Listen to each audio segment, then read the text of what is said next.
It's a surprise, hardest part of the ring. It's the hardest part of the ring. Here we go. Sometimes you go over that top rope and you bang your head on the ring apron. Don't do that.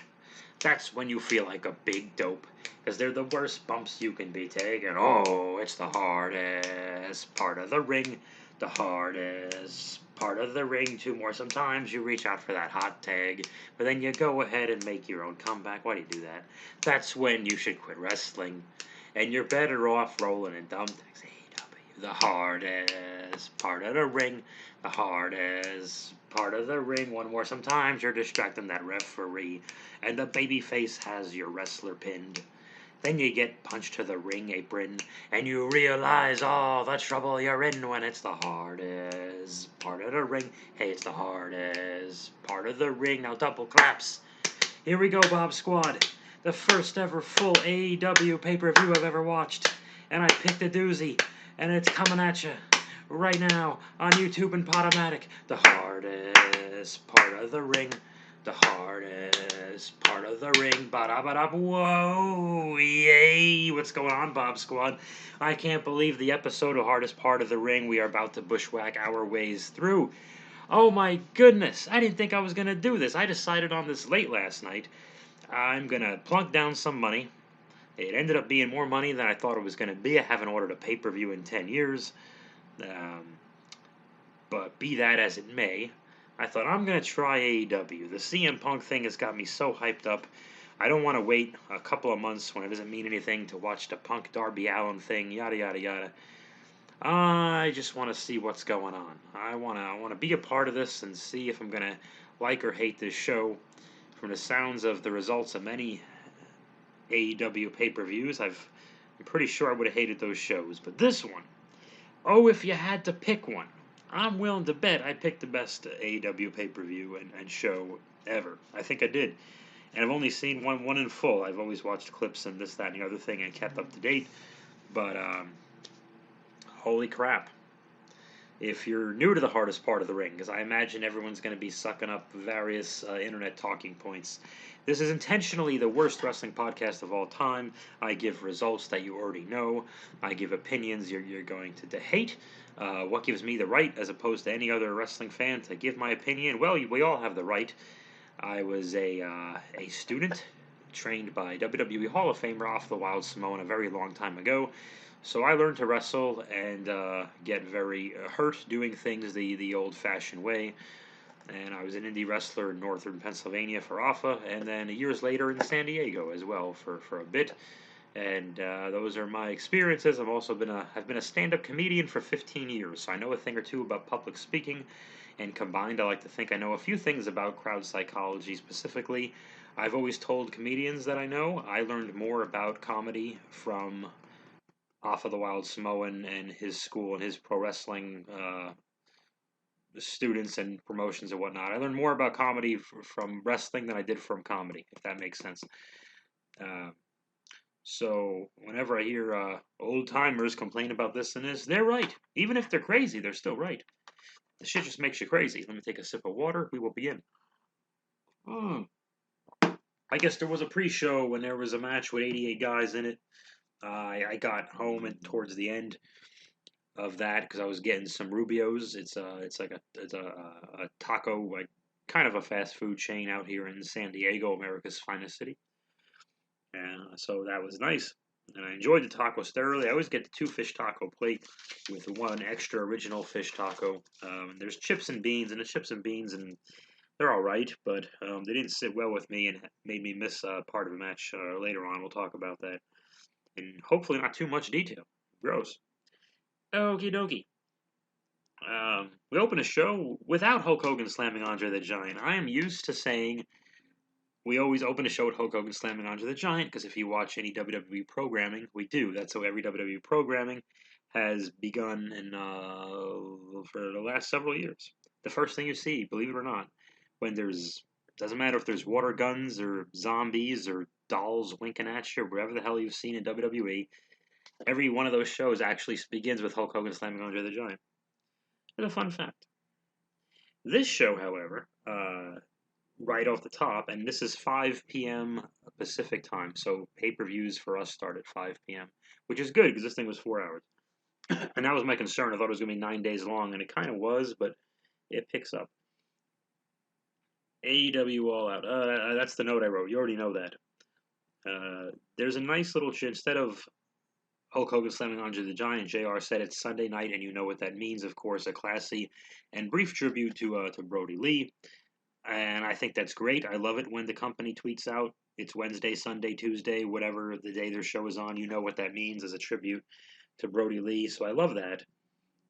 And one thing I always complain about on previous episodes is, hey, these pay-per-views, we watch an hour for WWE. We watch a half an hour of pre-show. Used to be an hour of pre-show, and watch video package after video package, and then at 5 p.m. my time, it starts and it's a 5-minute video package. You're just like you have us. The pay-per-view has begun, and you have to have a 3-minute package in between every match. So why am I watching any of the programming?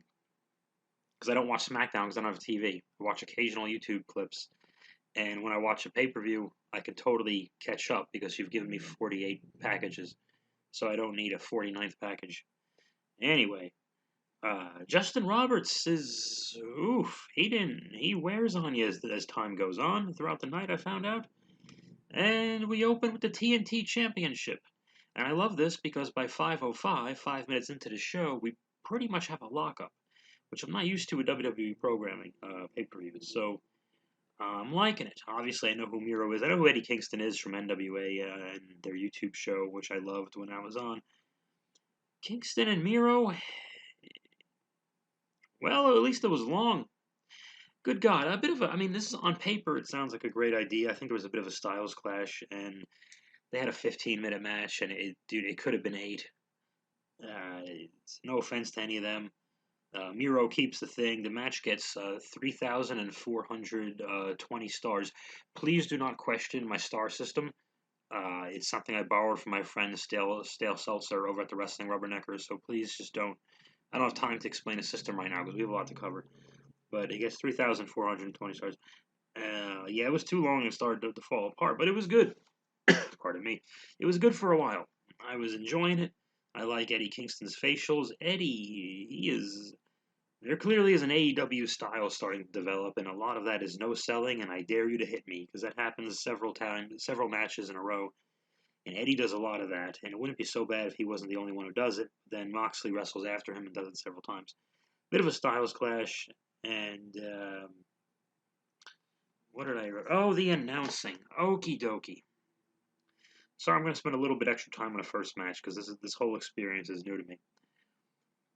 Oh, I think as time goes on, I mean, throughout the night, you can hear JR is getting a little looser. Tony Schiavone is laughing through the half the show. He's having too much fun. He doesn't really doesn't have a lot of vested. Excalibur really likes reciting Japanese words. But JR is doing some heavy lifting here, and I think he just somewhere halfway through. I mean, he's a human being. He's great. He's a legend, but he's a human, and I think somewhere halfway through he starts not trying to carry as hard. I think he goes into, well, I'm going to pick up my end mode, and you guys just do what you're doing. He tried. There's a lot of no selling in this match. The referee is playing with the fans. Why? I don't understand. He's short and he's bald and very good, but he misses a call. I think he's late to throw something out of the ring. He's easily distracted. So someone had some shiny car keys over by the ring apron, which if you don't know, it's the hardest part of the ring. And so the referee gets booed, but which is fine. But then the referee turns and he looks at the fans like, "What? What are the referee should not be playing with the back and forth. Is the referee, and it ended up putting all the heat on the referee because the referee misses a low blow, and then some kicks from Miro. Miro wins. All the heat is on a referee here. We're just pissed at the little bald guy, and not pissed at Miro because Miro did technically cheat with the low blow, but you know, He hit his finish twice. He hit a big kick twice. Not his finish, because the finish is a submission. They didn't have Eddie submit, which is good. I probably would have hurt him for the tough guy thing he's doing. All the heat's on a ref. I didn't understand. So now I want to see Eddie Kingston fight the ref and not Miro again. I mean, I don't think this match needs to happen again. We don't need a rematch for this. I think it's just a little bit of a get him on the show match. But not a bad opener. But I mean, you could have shaved off 1/3 of the match. And you're going to hear me say that a lot. I'm sorry. Satoshi Kojima, who I assume is a very famous Japanese wrestler. Don't be mad at me. You can only watch so much goddamn programming, guys. I mean, for me, AEW is extra programming. SmackDown is extra programming. What do you want me to do? I try to keep up with UK. I can't. I keep up with ROH because I love Danhausen. I'm one of those. Yep. There's too much stuff, so I can't keep up with New Japan Pro Wrestling or wherever, IWGP or whatever the hell. I can't do it, guys. And I'm glad the live crowd knew who this guy was, Satoshi Kojima, and he wrestled very well. I enjoyed his wrestling when I did get to see him wrestle, but I know who the hell he was, and this wasn't going to make me care, unfortunately. John Moxley comes out to a Wild Thing cover. He has a long entrance through the crowd. Takes a long, long time. Did he have to go through like isn't there a shorter version? It's a big arena, I know. There's got to be a shortcut or something. Did he have to like start in the nosebleeds and walk his way down and buy a thing of popcorn on the way? It took him forever. 2 matches in a row with the stupid machine gun chops. Why would any of them hurt? Because chops hurt from the momentum and then the sting. Not mini chops. Guys in the locker room give mini chops to each other all the time. And I came from a Samoan school, by the way. The mini chop where you're just extending your tricep isn't going to be much momentum. It's from the whole big wind-up. So why would 10 of them hurt like that? The big ones hurt, right? Oh, yes. 2 matches in a row. This is a common complaint about AEW. And I've always put off watching it because it sounds to me like all the matches are the same. I wouldn't say every match on the show was the same, but damn, there was some repetition. Moxley is ignoring Audrey. Forgive me. No disrespect intended. I just don't remember Miss Edwards' exact first name at the moment. 2 finishes from Moxie. 1, 2, 3. Respect. Shook his hand and raised his hand. He opened the match instead of bowing, giving the guy a middle finger. He respects him now. Okay. And there's a surprise, but the name on a screen of Minoru Suzuki not accidentally, the name's on a screen, so the announcers were like, who was this? And they literally just wrote it out in giant letters. So, again, it's a situation. I believe this dude is an uber badass. I'm not questioning that. What I was saying is, who the hell is he? And again, the live crowd went nuts, and that's good. That's good for the show. I'm happy for that. But JR had to tell us to Google it. He literally said, Google it. You should not have to tell your audience to Google anything to figure out what the hell is going on your show. Because then it feels like a party that you're not invited to. One of the reasons a lot of audience members in comedy hate hecklers is not just because they're ruining the show or drawing attention to them. What happens is then the comedian has to spend time on that individual person, and instead of 200 people, we'll say now the attention is just on one person, and it could take too long to get the attention off that person. So now we're just doing it. The performer's doing a show for one person. In this case, we have this big pay-per-view audience. I'm assuming this pay-per-view is going to have some record high numbers for AEW and probably for any company since the network kills pay-per-view. Anyway, that was my original point. Yes, it feels like we're doing a show for these live people and we just happen to be watching it from home and not as much a part of it. So that was my problem there. These two, Minoru Suzuki and Moxley, now they trade forearm. Again, there's so much of this throughout the night. You're going to see it go all the way up to the Women's Casino Battle Royal. Trading forearms. I dare you to hit me. And then Moxley does comedy selling. Like he does like a woof, oh boy kind of like comedy jokey one where like he forgot what he's supposed to do, and then he no-sells the next one. And no referees have come out to break this up because they had a long 2-minute stare down before they touched anyway. Where were the officials? We have a stranger in the ring. I mean, he's not He's not a fan who jumped the ring. Clearly, we gave the guy music and an entrance, but why wouldn't they break this up since there's not supposed to be anything happening right now? So I'm sorry, but that was stupid. I didn't really care for it. So far, I was not having a good time with the show, but I was still with it. It wasn't making my eyes bleed. I was just okay, keeping my fingers crossed. Chris Statlander wrestles Britt Baker, and I'm excited. Like, I've heard all the good things about Britt Baker. I've seen her better promos and half of her Thunder Rosa match, but I haven't seen a full Britt Baker match. And I've heard she's more of a promo than a match, but I don't know that for sure. Britt Baker comes out with 3 guys in pajamas, and then they leave. I don't know why. Oh shit, I'm a dumbass. They're supposed to be nurses, I guess. Okay. Wait a minute. Or did Chris Statlander come out with 3 guys in pajamas? Yeah, Chris Statlander has a star on her face, like Gem and the Holograms, and Britt Baker had 2 flunkies. I don't know their names. And one really cool thing, I thought this was great. In Britt Baker's entrance, there's the words, and you hear the phrase, "The doctor will see you now," as there's blood dripping from the logo thing. And I thought that was really cool. I'm like, oh, this means something threatening is happening. And it tells me I have a psychologically dangerous opponent, not just a physically dangerous one. So I like that.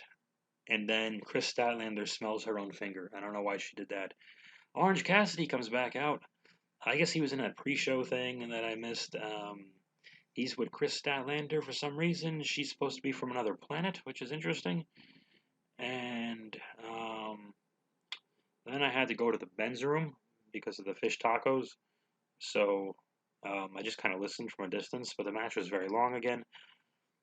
Oh, I don't know how long Moxley and his opponent. God, I'm so sorry, I forgot the guy's name. See, but I need to know who these people are. Anyway, Britt Baker wins. She does her Pittsburgh Sunrise, excuse me. Foreshadowing, and everyone knows why and everything else. She does the stomp, the Seth Rollins finish, and a submission move called Lockjaw, which makes sense. Pulling Chris Statlander's mouth apart. Britt Baker is still the AEW Women's Champion. Very good. There's an interview with Andrade and some other guy, and Chavo Guerrero, and they hint that they may have got Pac's flight canceled. I don't know why. Maybe the guys really couldn't make it for traveling reasons, and they'll just do the match later. Were they supposed to have a match on the show? I don't know the answer. Christian Cage. No, wait. That's not right. I just wrote Cage. A steel cage. Okay, this match. Oh, this is where you're going to hate me. The steel cage match, Young Bucks versus the Lucha Brothers.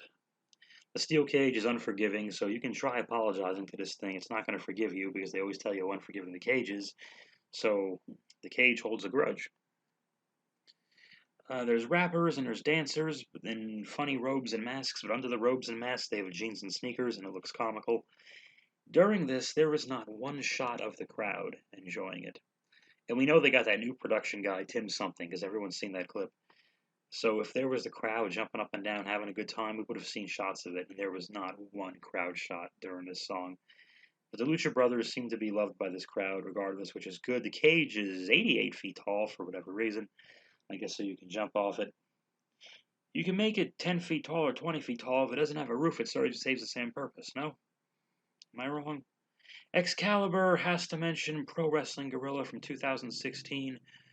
Who the fuck cares? I was an indie wrestler briefly in San Diego when Pro Wrestling Guerrilla was a thing, and guess what? It was only 2 hours away, and we didn't give a fuck. So why would the rest of the world give a fuck? Pro Wrestling Guerrilla does. Knock it off. You're not a famous wrestler, Excalibur. He looks really. It's embarrassing when you see Jim Ross and Tony Schiavone and a fan in a mask. I'm like, Jesus Christ. Oh. So they had this fucking match. I don't need to see another Young Bucks match ever again. Let me take some water while you get mad. Type away at the comments.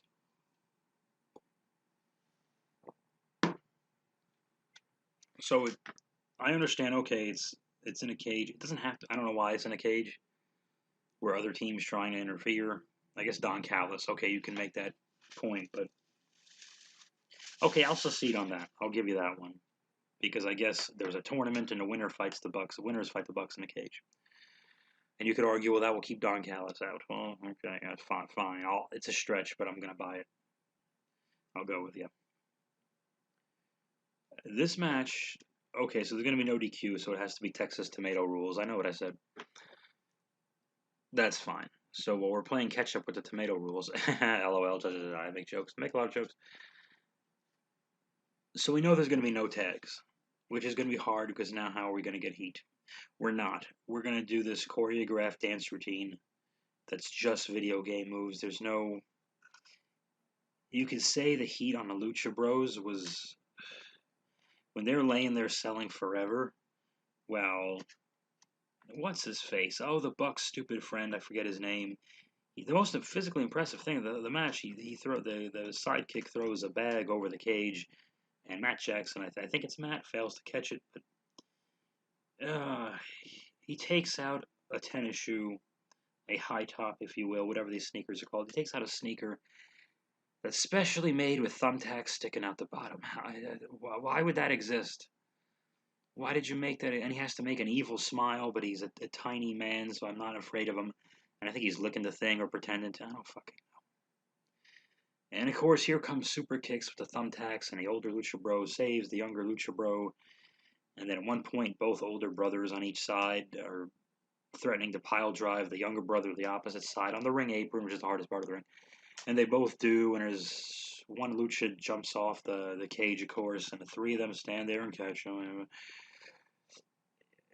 I don't know how. I think screen time combined, like curtain to curtain, this had to be 40 minutes. Had to be. So the match was probably 30. There's blood everywhere, and I'm just like, the canvas is going to be so gross for Punk and Darby. And I didn't notice or they put on a new one and cleaned it. I really don't know. But the older Lucha Bro is bleeding, and he's gross. There was no story to any of this. It couldn't be more. It couldn't be more choreographed and dancey. And it's like the Bucks aren't. Never mind not selling what their opponents do. Never mind not selling their opponent's offense. They're not selling their own offense like it means anything. And Omega does the exact same thing later. It's embarrassing. But the Luchas, after doing all this stuff with thumbtacks and taking the thumbtack sneaker off and then hitting the Bucks with it, the Bucks take bumps off of it. And then JR says Matt Jackson's face is a crimson mask, and Matt Jackson's face has no blood and not a scratch on him, as JR says that. Really just a disaster. And everyone, they loved it, and they chanted this, and the crowd loved it. If you like that kind of shit, you like that kind of shit. Can I ask you this question? Are you going to rewatch it anytime soon? In a couple of years, when you're like, oh, wow, that was historic, I want to go revisit that. No, you're going to forget about it. By Wednesday, you're going to forget about it. I don't think this helped anything. It's all it's going to do is exhaust the crowd. This show came off a bit better paced than I think I've heard of that they have been in previous incarnations. I think that Punk and Darby, the waiting for that was what just kept everybody in line. And it's funny because now at the end of this, that's almost not the story, but still the best match tonight. We will get to that. Lucha Bros win after all the thumbtacks and everything else. The thumbtack shoe nonsense and a big dive. They win with their finish, which is some crazy spiky pile driver looking kill you on your head thing. So they win with a finish they could have just used in a regular match. So okay, so what was all that for then? They didn't beat the guy by taking off his thumbtack sneaker and hitting him with it. That's a sentence. Alrighty. Oh, those double knees sucked. Those elite double knees, whatever the hell, those are bad. Tony Schiavone's laughing. One of the older Lucha Bros bleeding to death. They laugh, and then the older Lucha insists on hugging his two daughters and his wife, and he gets blood all over them. So now I got a bloody wife and two bloody kids, which is a disturbing visual. So now there's just a big bloody family, and I think one of the officials said, like, take them to the back, because they didn't go back to their seats. He was like, no, come to the back. We have to clean you up. Then we have the Women's Casino Battle Royal. I haven't seen one of these since their first show when they did the first one with the men's and they had the guy with no legs. What happens here? As a first group, I've finally seen the bunny for the first time and the zombie lady. Um, the bunny's got personality. Obviously, yeah, I know she's very hot. They're all hot. I gotta do whatever. Zombie lady, I could have done without. Second group is Anna Jay, Nyla Rose, and some other people. Third group is Thunder Rosa. Oh, she's terrific. And the people went nuts for her. Ty Conti's in the fourth group with Jade Cargill. She took a break from tweeting about haters to walk around moving slowly. So congratulations to her and the wild card, the surprise. Oh, this was such a pleasant surprise. Ruby Soho. Uh, Great reaction. Everyone's happy to see her. You can see she's emotional. Everyone's emotional. Really, really cool and happy for her. And I really hope. Well, it looks like she will be a major player in the women's division because she ends up winning the thing. It's her and Thunder Rosa take Nyla Rose out of there. Nyla Rose is the big one that she's big. What do you want to say? I'm not trying to be a dick, but she's the one who said we're all just hating on Nia Jax because y'all hate thick girls. Is that why? Not because she injures everybody and is reckless and irresponsible and never gets better. No, we just hate thick girls. Not that she just no. We hate people being hurt for no reason all the time. We hate that. But you think what you need to think, Nyla Rose.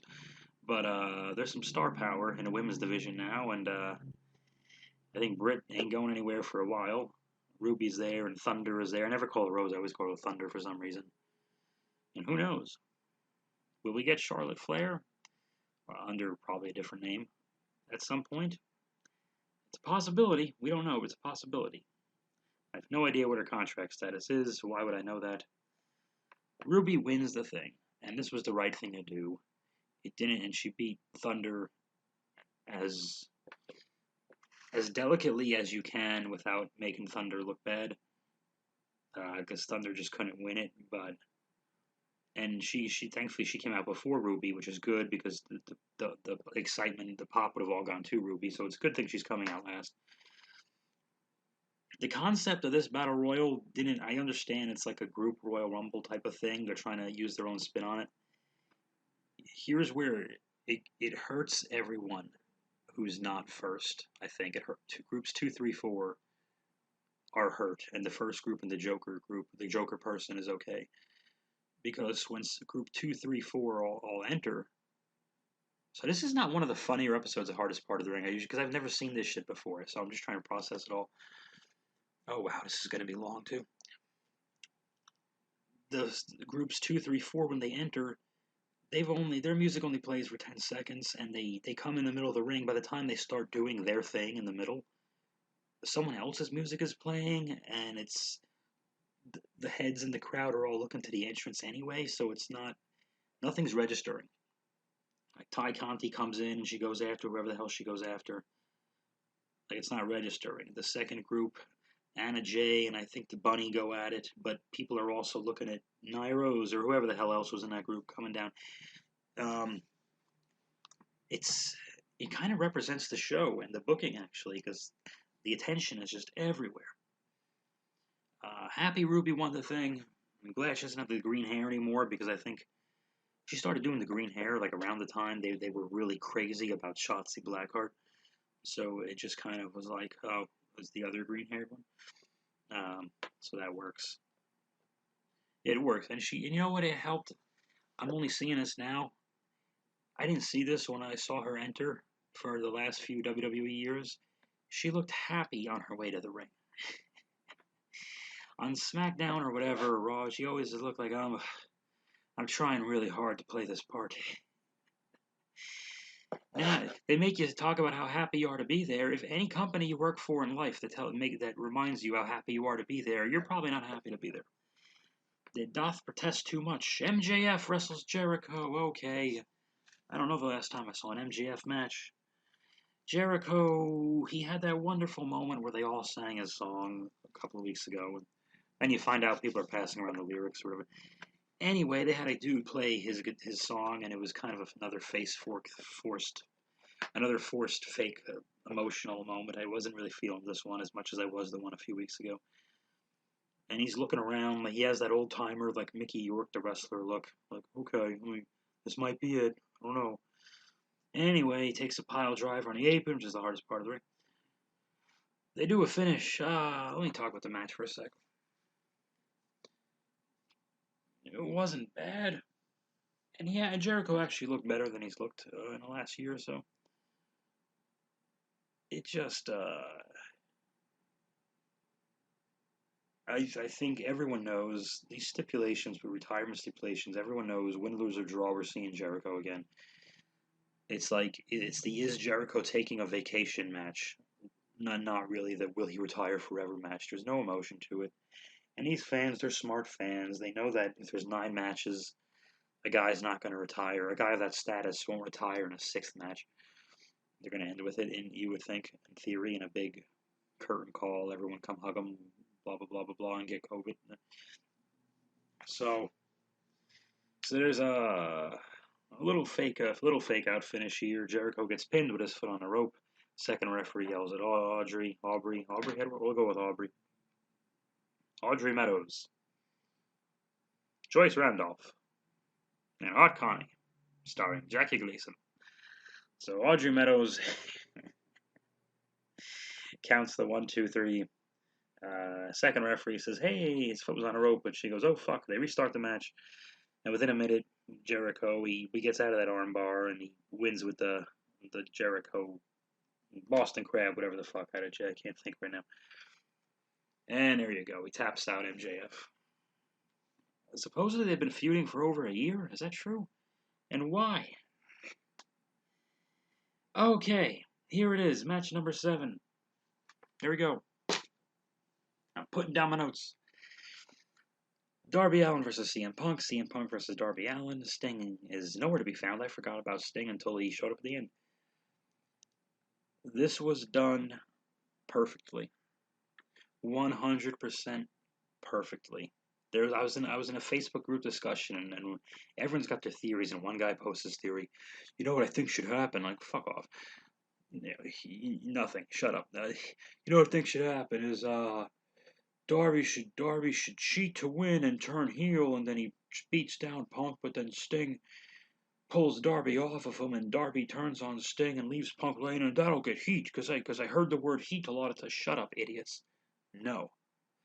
I literally wrote no in capital letters, exclamation point. What needs to happen is Darby gives him a run for his money. Punk has the edge with experience. Hits his finish. 1, 2, 3. Shake hands. Everyone's happy. Don't overbook this. It's exactly what they did. Thank God, exactly what they did. They started off slow, good, and the people, they weren't. This is nice because AEW fans, they weren't. I was grateful that they weren't booing the chin locks and the abdominal stretch, and I think they were just so happy to see Punk, and like, oh, okay, they're wrestling. Punk is definitely, losing it on speed, and he's using his brains, and the big turning point. Punk sits up and doesn't take that coffin drop, and just kind of laughs, and he goes, "Yeah, I'm still kind of an asshole," but he's not cheating. He's like, "Oh no, did I play a little possum? You're damn right I did. I'm the veteran kid. Why wouldn't I?" He does hit the GTS at one point, and this is a very classic, but Darby falls right out of the ring backwards. Darby just takes insane, not thinking bumps. I would like him to be healthier and not do that. But then, of course, Punk. Weird little surprise that after that Punk was sitting down and obeyed the referee because no one else he's the only person in AEW. He must be new because he only want to listen to the referee all night. So he sat there and just let the referee count, and Darby got back in right before 10. Darby did the indie-rific thing where instead of staggering into 8 or 9, they dead sell until 9.5 and pop right up and jump in. Like, it's kind of indie-rific right now, but whatever. It's a nitpick. It doesn't matter. It's still perfect. I guess Darby went for some kind of Hurricane Rana that I didn't really quite know because I don't know enough about Darby Allin. I can see why young people like him. He's got that face, that likable, brooding, emo face. He is tiny next to Punk. It did look like Punk was wrestling a teenager at times, especially when Punk has the headlock on or when they lock up. And you see the difference. Here's the WWE well-trained difference, and I know he was obviously not a WWE system product, CM Punk, clearly. But This is a guy who's been around, a guy who's been in the pros, a guy who's had big profile pay-per-view matches. Punk knew how to lock up, and he made Darby's lockup look kind of weak. Um, Punk was good at using the strike, because Punk was never a great puncher. He likes the forearms, but I always think he did them a lot better than a lot of people who threw the forearms. So they didn't do, to my recollection, the trading forearm spot, which happened in a women's battle royal. It happened in the first match, it happened in the second match, it probably happened in, I think Christian and Omega do it 2 matches later. Big Show, I call him whatever. Big Show and QT Marshall didn't fucking do that shit, that's for damn sure. So Punk wins the thing 1, 2, 3. Sting then comes in. Punk shows Sting the respect, but he's got to be a little bit on guard. But Sting extends the hand. Punk, it is pro wrestling, he's going to take his time and eventually shake Sting's hand. Imagine in real life if you took 13 seconds to shake someone's hand, they stuck it out. In 2 seconds, they're going to be insulted. But in wrestling, for some reason, you have a much longer grace period. They just stick their hand out for a minute and a half and go, all right. You can't do that when you meet your new boss. Look at the other coworker. Should I shake his hand? Well, no, because you're fired. Get out. And then Darby comes out and quick handshake too. It was refreshing to not see everything played to the hard camera like you would in WWE. I was at a live Raw in San Diego 2 weeks ago, and the place was not full, and they had very little fans on the hard camera side, so it really looked, there's 100 rows behind every wrestler who's playing to 20 rows. I'm sure it was more than 20 rows, but you know what I mean. It looks silly. But this was nice to see some hard camera play, but not only hard camera play. Like, it didn't look the same. And it was not as visually painful as it can be in WWE to have that camera angle switching between every punch if someone's getting punched 10 times. That was a relief, and that probably helped me with getting through 4 hours of it. And no video packages, really. I mean, yeah, they did. They had a couple. None of them were more than a minute long, and not every match had one. They weren't intrusive. It wasn't a slowing down. It was a proper get hyped instead of a slow you down. This damn thing's winning me over.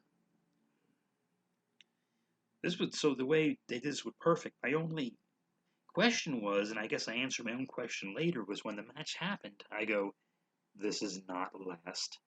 How the hell is the return of CM Punk not last? And I kind of see it now, but I was asking the question. Right away next, we have a video package. Again, a 1-minute package telling you why you should care, because I didn't know what was going on. Paul White defeats QT Marshall, and they say Marshall most of the time anyway. And I remember rolling my eyes and going, this better not be anything other than a 2-minute squash. And it was a 2-minute squash. So, cool. Very good, chokeslam. Nostalgia. Funny that Paul White makes his return to professional wrestling minutes after CM Punk's return to professional wrestling, and it's not even a story. No offense, because I love the Big Show of Paul White, whatever. I'm a big fan. I like what he does and the way he does it and protects himself. So, backtracking, CM Punk protected his own finisher. He, because if he wrestled Omega would be kicking out of that shit. Darby took one, rolled out of the ring, took the other one, took the pin. So, good. Protect your goddamn finishes. Because that was the other thing. The Bucks and Luchas, especially the Bucks, hit the Luchas with 48 things that should take someone out of action for like a year. And Luchas kicked out of all of them. So what is that? Why are they just burying themselves? Like they're just not taking it seriously, but in the most physically painful way possible. Like none of it makes damn lick of sense. And Omega's about to do that next, but first, Jon Moxley is in a boiler room, and he's going to go to Cincinnati. Very good. Malachi cuts a great promo in the back in a spooky dark, and he tells us he's wrestling Dustin Rhodes on the next TV show. So that he did a really good promo too. He's getting better, or I'm just seeing how good he is. One or the other. One or the other. I always liked Aleister Black, so Malachi Black is he's growing on me. I don't think he needs the paint on the eye. I think he can do without, but it's a nitpick. What else happens? There's another pro, Malachi. So we have our main event, Christian Cage versus Kenny Omega. Christian already beat him for one of his million titles, and this one's for the AEW one, I assume. So we know Christian's not winning it. I guess at some point, Punk and Omega will probably be a thing. I don't know. Maybe not now. I mean, it'll happen eventually. Let me get some water.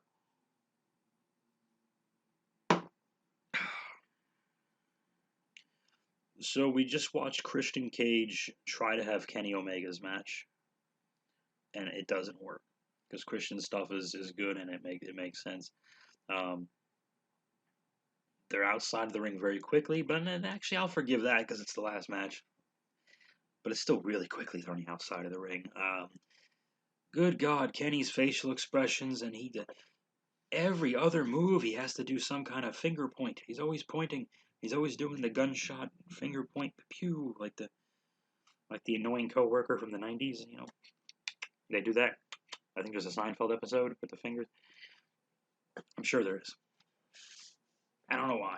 Is it the Bullet Club thing because they're guns? But then again, why would you really promote guns and bullets on your national TV show? I don't fucking know. There's a spot where Cage does the spear, of course, because he can liberally use the Edge's move, I guess. He does the spear on Kenny through the table. And he seems to hurt himself. There's a mark across his ribs. The table thing came up. They did what they did, and Christian is avoiding that one-winged angel thingy the whole entire time. Which I was. I remember saying to myself, well, I'm glad he's not taking that. And then, of course, it gets way worse. I think Kenny did kick out of the kill switch, which I think was the unprettier in the corporate world. Was it? Is it kill switch again or now? Whatever. Kenny did kick out of it. I remember that. I'm going, oh, okay. What can I say? There's a lot of finger pointing. Some stuff happens on a ring apron. It's the hardest part of the ring. A lot of fighting on the ring apron. Yeah. I'm going to backtrack again. There was a ton of eliminations from standing on the ring apron, hardest part of the ring, in the women's battle royal. And I understand with female battle royals is that, okay, they're not as tall. You're going to get more of those. Like every women's Royal Rumble, there's going to be a bunch of somehow they got on the apron and bumped off eliminations. That's fine.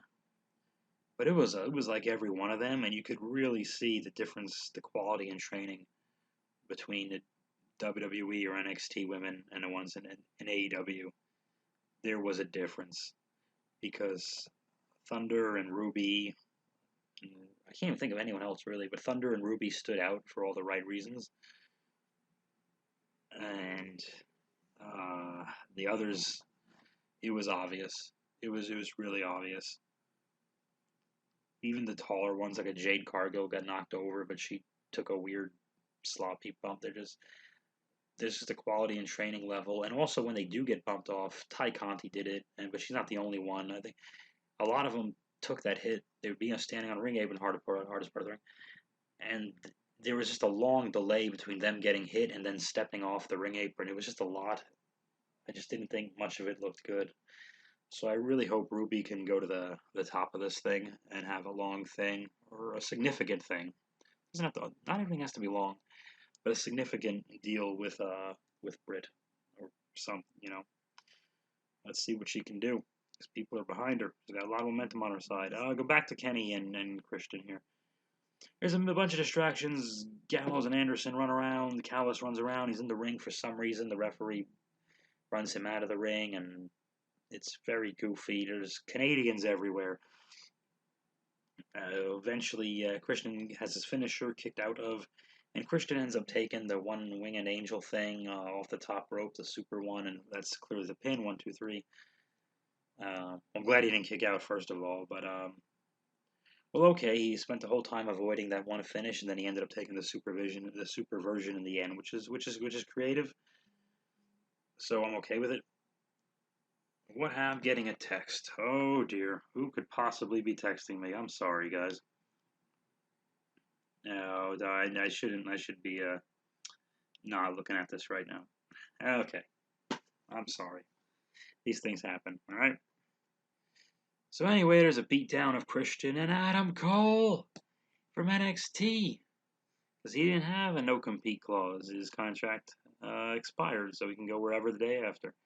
Adam Cole is there, and he's got his music, and I'm thinking, oh boy, Adam Cole is a babyface against this group. That's not a good thing to do with Adam Cole. And he super kicks Jungle Boy, very 90s, very Russo swervish type of thing. Like, okay, and then he joins the guy and says, hey, I'm friends with these guys. And right away, a million scenarios are running through my head, and all of them involve Adam Cole as a laughing hyena in the background of the Kenny Omega show, and not a featured guy. It doesn't look good. It just really doesn't look good. Because what's he supposed to do? He's the best talker in a group. Because I found out Kenny can't talk, so Kenny cuts a promo after this.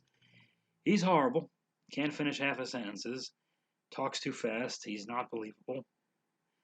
Kenny makes faces throughout the entire match, like almost goofy comedy faces, commenting on, again, like the Bucks, like making fun of his own offense in addition to um, his opponent's offense. Everything's a joke to him. It's a world title match. He slips off the barricade. Fine, he's a human. I'm not.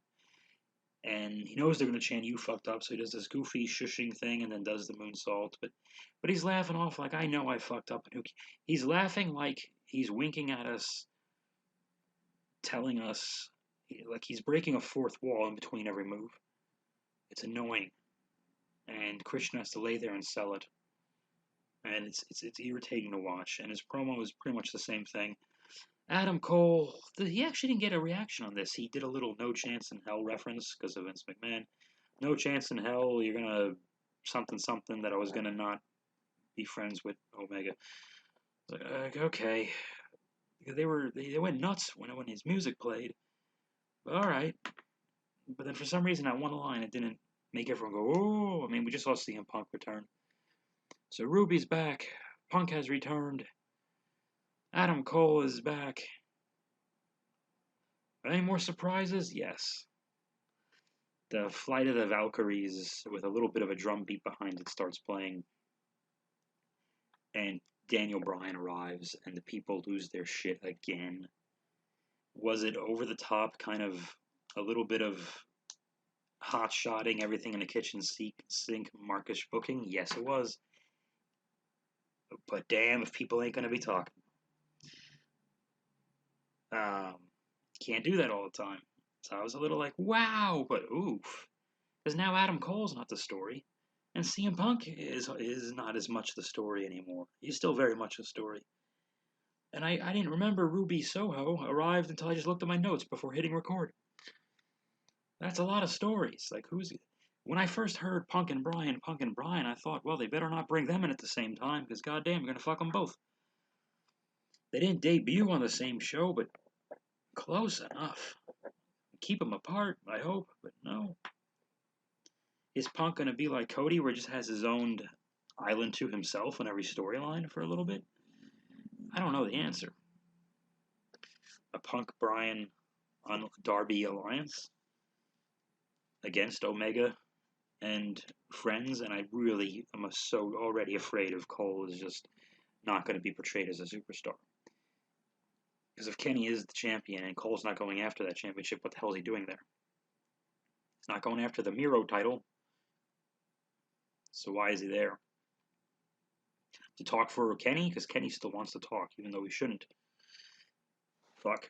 Why don't we lose Callis, or keep Callis on Impact? And Cole can talk for the group. Have we ever had a faction where the champion is in the faction, the champion is not necessarily the leader? Like, he's not making the decisions? I don't know, the show reeked of Omega's and the Bucks' ego, and that they're my two least favorite things about AEW, because I got news for you guys. I liked this show. Thought it was too long. First two matches, I thought we could have cut those in half a bit. I thought the Women's Battle Royal was, didn't need to happen. Before you, don't yell at me for being sexist, because the last 5 minutes of it, once Thunder showed up, the damn thing was great. And I liked Britt Baker and Chris Statlander, except for the part where I was pooping and I missed it. I apologize. It's not a reflection of them or their work. It's just a biological function, and I had to do what I had to do. Oh. What galaxy was she from again? Who cares? Who the hell cares? AEW has my interest. I mean, I did not think 2 weeks ago, 3 weeks ago, I would be saying that. It took CM Punk to return, and I'm not the world's biggest CM. I am a big CM Punk fan. He's not my number one favorite guy. I don't know. If I were the WWE, you know what I would do? If AEW kept acquiring more top talent? Run.